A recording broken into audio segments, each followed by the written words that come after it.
If you only had 10 exercises for the rest of your life to hold on to and build as much muscle mass as possible, what would they be? Yeah.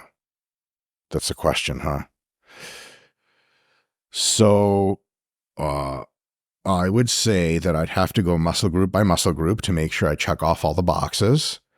I don't know if there's 10 muscle groups. And some of these, so the caveat is these are just my personal spirit exercises, the ones I really like. That doesn't mean they're best for everybody. They can't be, and I can talk about that afterwards of what the stimulus fatigue ratio actually means. But I'd say high bar squats. Why? Because they hit the quadriceps and adductors and glutes very well. The amount of fatigue you get from them is less than you would with other types of squats like low bar squats. Because until my arms got too big to hold a bar on my back, I fit into the high bar position like a glove, and I love that. I fit into very few things like a glove, mostly condoms. That's like 80 cubic centimeters left of room.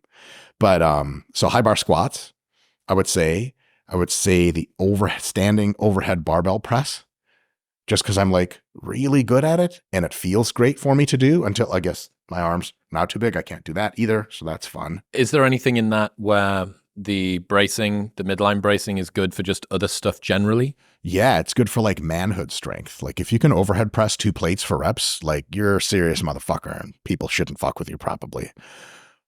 So that's cool for that, for sure.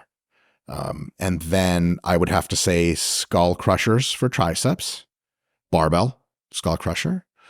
How many are we at? 3? 3. Pull-ups for the back, overhand, chin to bar. Why overhand, not underhand?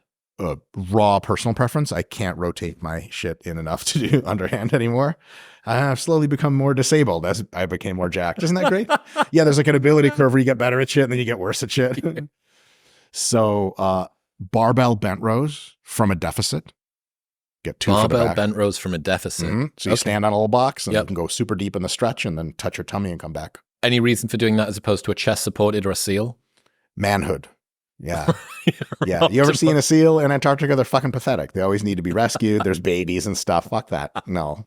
Manhood shit. Like an orangutan would do. You don't see him leaning on a fucking tree branch. All right. Are we 5 deep now? I think we're 5 deep. I haven't been keeping track. I think it's 5. It's 5. Yep. Yeah. 5 more. Let's see what else. Stiff-legged deadlift for the hamstrings. You wouldn't have hit that enough with your bent over rows? No, not even close. Yeah, it's isometric only with bent over rows. You need a dynamic movement for the hamstrings. Mm-hmm.